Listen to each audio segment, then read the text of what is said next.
Alright, well, we got some stuff taken care of.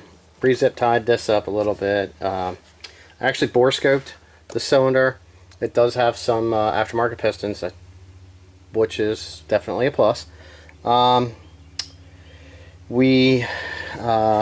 fixed the wiring that was hanging down here, and kind of fixed the fuel line that was hanging down over there also. So that shouldn't be as bad. And we raised up the coilovers about 3 or 4 inches here in the front, so that you could actually drive somewhere without doing any more damage to the car. The wiring here for the reverse lights, temporarily we just taped those up or zip tied them up here so that they don't get damaged anymore, and we should be able to save them and make them work. There were some other things that I missed. I was checking this out. We got, which looks like a slush buster windshield wiper on this side, and then we got windshield wiper held on with a zip tie on the other side of the car. So I mean, that's pretty nice. There was something else I was thinking of too. I just forget what the heck it was. Oh yeah, and we got the thing started up, running through the gears. It's got a DCR push rod in it, and it's actually set to be too short. So let's see if I can't get you a view of this. Okay, you can see the rod, and look how much the rod moves before it comes into contact, before it starts to push. So you have all this play here. I mean, that's just an adjustment issue. There's spring in the pedal that pushes this back up, but you don't want that play on that rod right there, because this coming in and hitting that, it's just something else that's going to cause more wear, and eventually, you know, long term, you got to figure, you know, how many times do you push your clutch in and out on a drive? That thing sliding in and out of there eventually is gonna wear that out in there, rather than it being tight against. So that was just one other thing I thought was pretty funny. Yeah. So we're actually gonna drop this thing down. We'll get it started up, and we're gonna go for a little cruise.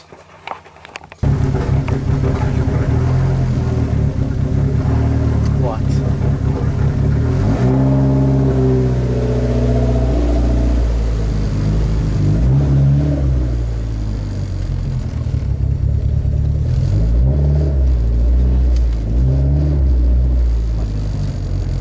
Alright, initial drive. Initial start up here. Man, I'm sitting in the passenger seat. We got a vacuum leak back here. I did notice we got a crack in the cluster thing to surround, which isn't that big of a deal. I made it down the road, just, you know, going slow. Came to our first stop, and needed to, we pulled out and then started coming back up the road, and went to stop at a stop sign to turn around, and we couldn't get it to go into first gear. So we pumped the clutch a couple times. That might be because it's out of that adjustment. And we were watching the temp, even just on a small drive, not even just driving, not boosting, just driving. The temperature come up to 200 degrees on the engine pretty quick. So there's definitely some issues that need to be addressed. You know, like I said, you can drive any car any way that it is, but there's problems that should be definitely addressed. I mean,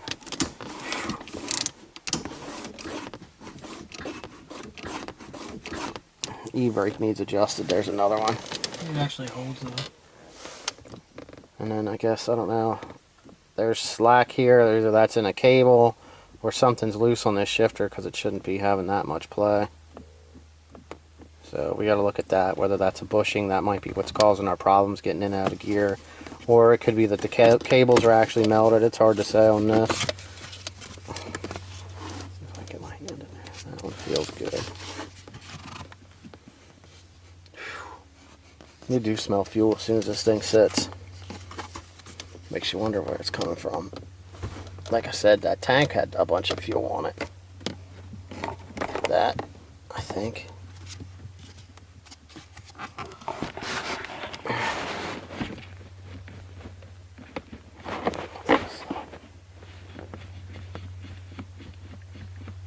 Well, what's in the trans selector?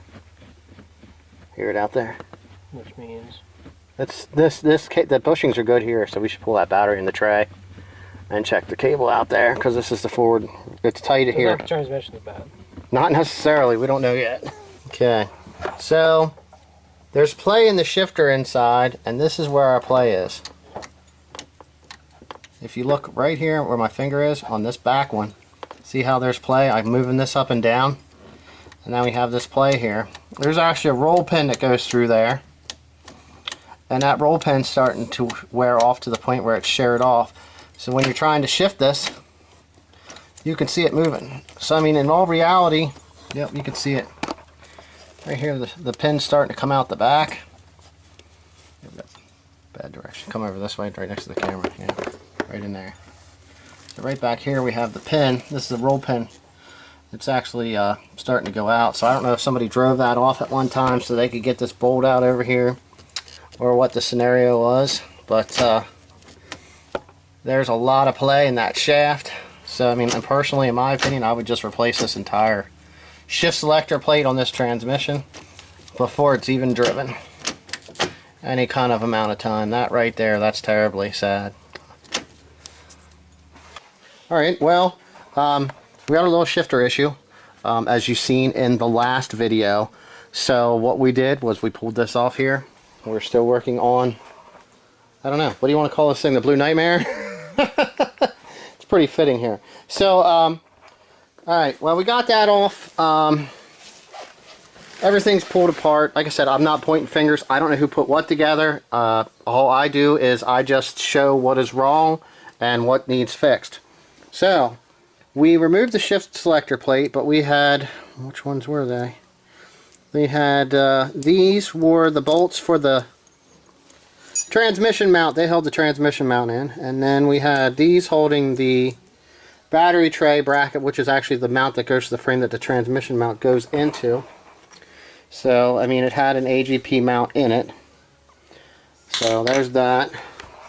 Now, we did pull the shift selector plate off. I have a bunch of parts, so I'm able to source this stuff. I have a shift selector here. It's actually, this was off of a transmission that was broken. But this one does have the AGP. Both selectors are in here. The 1.3 something. I don't remember off the top of my head. But anyway, they're in here. We need to take them out. The only thing I can say by looking at this is when they were installing this, they were really beating on this here. You know, this side, the roll pin and stuff looks alright. On this side over here, we have this pin here is all marred pretty hard. So I've actually got to beat that out and then grind that end off before I can run it through. I can actually drive that out to be able to get that selector out of this plate. Now, with that being said, our whole reason why we had changed this is because we have this this roll pin here, I guess came out at one time, or so we had some damage there. But this allows this, it's not tight, it's moving back and forth.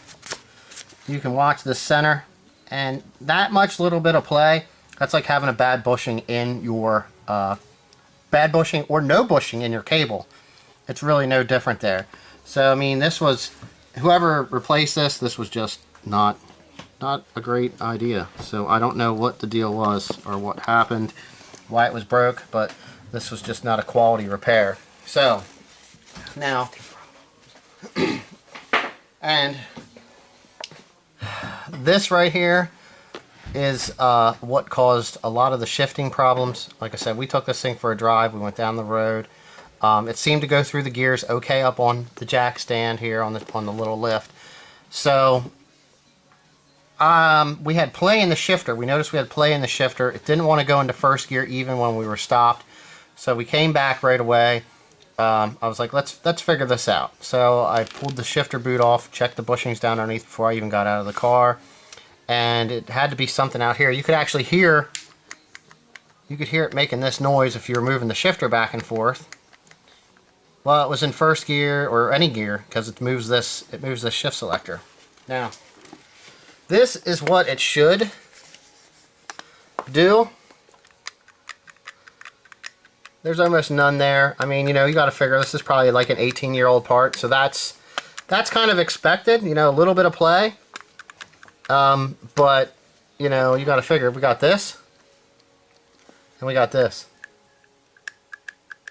Okay, so this is age acceptable. This is something that was damaged and not repaired correctly, and something like this will cause more internal damage to your transmission driving it like that. So, like with that said, what I'm gonna do, I have this one all cleaned up. I'm gonna have to break out the punches and stuff. This is no different than any of the other videos that I have, so you can actually go in and refer to them if you'd like. I made 2 different videos installing the shift selectors. So I'm gonna get this done, and then when we get this, we'll be back. Alright, well, yesterday we actually got everything assembled here in regards to the transmission. You know, basically just went over stuff, made sure everything was done right. We got our shift plate installed. 0 play in the top shift selector now. Everything's bolted in. We used the proper sealant, which you can see is kind of globbing out there a little bit. We'll have to clean up. Replaced a bunch of the bolts. The bolts that were in the transmission holding the mount in were incorrect. The bolts holding the bracket to the frame rail were incorrect. You know, we replaced them. Maybe it was just a perfectionist in me coming out. But when we were in there doing that, we noticed some other stuff. You know, we got crimp connectors here that aren't sealed, so moisture and stuff and oil can get in there, cause corrosion inside of these. So we're actually going to solder these connections up. I got some heat shrink tube that I'm going to put over them. Fixing up the, you know, the oil sending unit plug, which is right here. Was noted that the oil light does come on sometimes, so I didn't get a chance to actually look inside of the sending unit to see if there's oil leaking through it yet. But the plug end was pretty dirty. I kind of just reached down around here and got it from the top. So right now, that's where we're at on everything. It looks a whole lot nicer. We did the wheel seal on this side. We have to fix our reverse lights yet. But we did replace this axle. I mean, it was nothing that was too terrible, but it was starting to squirt grease. It was all over the inside of the wheel. Long term, it's just something to take care of now since we're in here fixing stuff up. So, fixing up some more wiring. Got the bolts in the right place here to hold this. We're digging out a cover for this. We did notice that there is some damage to the fuel line from rubbing against here. So, hopefully we can get enough length out of this line and cut this damaged part out of the fuel line. Also, here, like I said, I noted some other stuff, you know what I mean? Like I said, the more you look, the more you find. It's just typical with any car of age, especially something that had modifications. Stuff does usually turn out to be a little... You find more and more things is the best way to say that. I mean, there's a power wire for, and I guess an amp that's no longer in here, so we're going to be deleting that. We have to fix up the wiring harness because we have a plug and play to go in for our watt box, which they have everything kind of wired in here.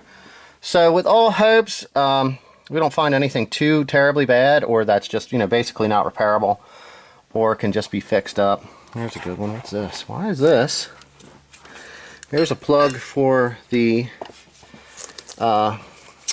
see, look at that. You find more and more. There's corrosion on that plug. That's the plug that goes into the brake reservoir. You know, so I mean, we are going to be flushing the brake fluid out of this. It actually is pretty low, and like I said, there's the sensor for that. So, but more and more we are getting there slowly, and I guess the best thing to say is the Blue Nightmare is on the road to recovery.